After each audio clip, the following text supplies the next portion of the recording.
Halo, apa kabar? Saatnya Anda menyimak berita Palembang bersama saya, Tia Anissa. Sejumlah berita menarik akan kami sajikan untuk Anda dan berikut 3 berita utama hari ini.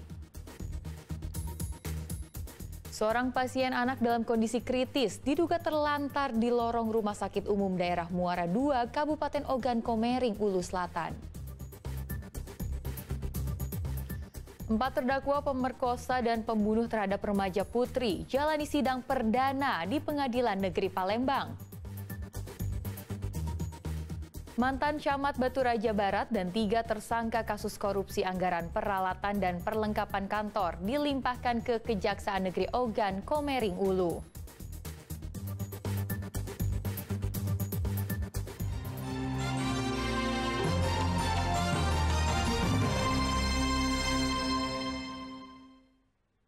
Kita ke informasi pertama. Seorang pasien anak dalam kondisi kritis diduga terlantar di lorong Rumah Sakit Umum Daerah Muara II, Kabupaten Ogan Komering, Ulu Selatan. Tidak ada pelayanan medis darurat diduga menjadi penyebab pasien anak terlantar.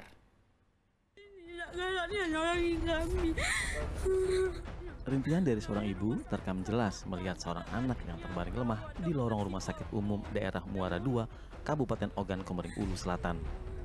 Sang anak bernama Noval tengah dalam kondisi darurat yang memerlukan pertolongan medis. Noval terbaring lemah. Di sisinya, dalam video ini juga nampak seseorang yang memegang kapas yang menutup hidung Noval. Berdasarkan keterangan keluarga, sebelumnya pasien Noval Atala yang berusia 6 tahun dibawa ke klinik Ismadana. Namun, mendapat rujukan ke Rumah Sakit Umum Daerah Muara II. Setiba di RSUD Muara II pukul 1 malam, rumah sakit tidak menerima pasien kritis. Korban pun terlantar di lorong rumah sakit.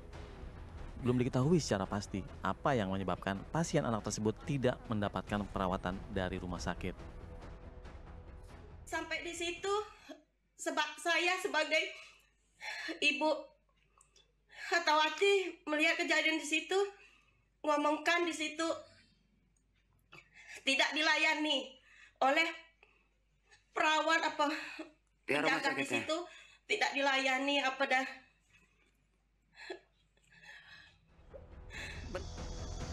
Beredarnya video ini mendapat tanggapan dari pemerintah Kabupaten Ogan Komering Ulu Selatan yang langsung menurunkan tim inspektorat untuk melakukan pemeriksaan terkait kasus ini.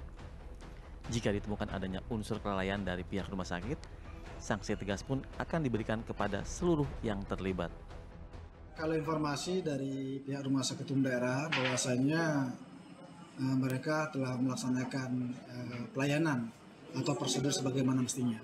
Namun demikian, kita tetap mencari kebenarannya, fakta yang terjadi. Jadi memastikan agar pelayanannya benar-benar dilaksanakan dengan sebaik-baiknya.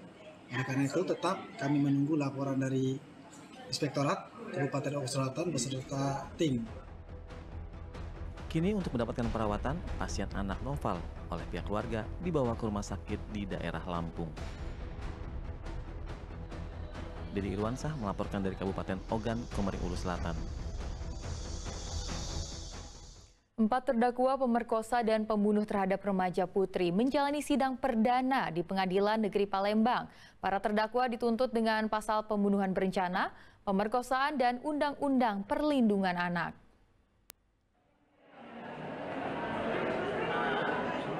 Pengadilan Negeri Kelas 1A Khusus Palembang menggelar sidang perdana kasus pemerkosaan dan pembunuhan terhadap seorang remaja putri berinisial AA yang masih berusia 13 tahun. Agenda sidang yang diikuti oleh para terdakwa ini adalah mendengarkan tuntutan jaksa penuntut umum. Para terdakwa yang masih di bawah ini dihadirkan di ruang sidang, namun dengan wajah tertutup dan didampingi orang tua masing-masing. Hanya orang-orang yang diizinkan hakim yang dapat masuk ke dalam ruang sidang. Mengacu pada Kitab Undang-Undang Hukum Acara Pidana yang mengatur peradilan anak, sidang digelar secara tertutup. Jaksa penuntut umum menuntut keempat terdakwa dengan pasal pembunuhan berencana, pembunuhan, pemerkosaan, hingga Undang-Undang Perlindungan Anak. Pihak keluarga meminta agar hakim dapat memberikan hukuman yang setimpal.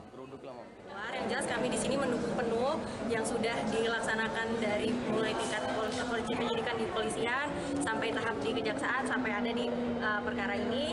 Kami mendukung sistem sistem peradilan anak ini, dan kami meminta agar tuntutan yang seadil-adilnya, hukuman juga yang seadil-adilnya bagi pelaku yang anak yang berhadapan dengan hukum ini. Sementara mendengar dakwaan penuntut umum yang mendakwa keempat pelaku dengan pasal berlapis, penasihat hukum para terdakwa akan melakukan eksepsi atau nota keberatan terkait tuntutan jaksa.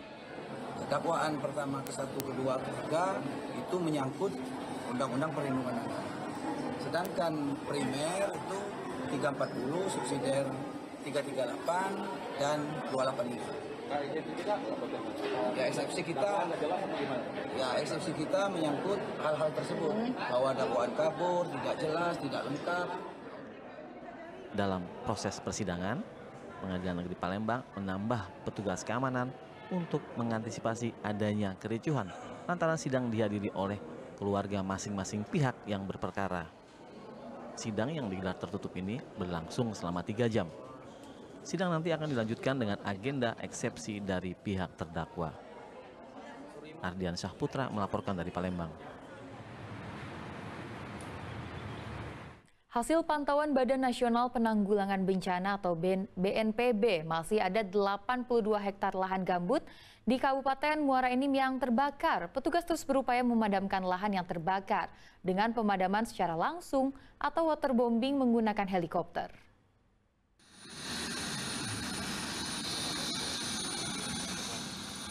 Sejak memasuki musim kemarau, kebakaran lahan gambut di wilayah Sumatera Selatan menjadi perhatian Badan Nasional Penanggulangan Bencana (BNPB). Kepala BNPB langsung meninjau kebakaran yang berada di Desa Putak, Kecamatan Gelumbang, Kabupaten Muara Enim. Kebakaran hutan dan lahan tahun ini di wilayah Sumatera Selatan relatif lebih rendah dari tahun lalu. Namun antisipasi kebakaran tetap harus dilakukan untuk mencegah api meluas. Sedikitnya 82 hektar lahan gambut terbakar. Sumber air yang berkurang menjadi kendala dalam pemadaman ini. Pemadaman api juga nantinya akan dicoba dengan hujan buatan atau modifikasi cuaca.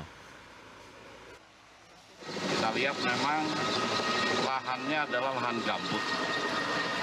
Jadi api itu tidak mudah dipadamkan hanya sekali disiram air.